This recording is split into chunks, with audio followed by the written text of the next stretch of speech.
Hi friends, এখন দেখো এই বোতলের ভিডিওটা খুব ট্রেন্ডিং চলছে, তাই আমিও একটা বোতল নিয়ে বসে পড়েছি। আর দেখি বোতলটাকে আগে ফুটো করতে হবে। সবাই তো দেখছি বোতলটা ফুটো করছে, তাই আমিও বোতলটা একটা একটা করে ফুটো করে নেব। মোমবাতির মধ্যে আমি সেফটি পিনটা গরম করে আগে ফুটো করে নিই। ফুটো করার পর আমি দেখবো কি রকম এটা হয়, তোমাদেরকেও দেখাবো। এই দেখো বোতলটা আমি ফুটো করে নিয়েছি, দেখেছো?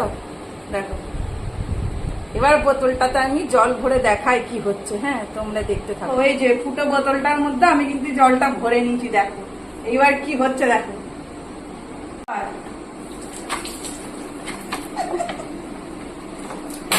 দেখলে? ভিডিওটা কালকে করে দেখাবো কিরকম হচ্ছে। ঠিক আছে, রাখছি।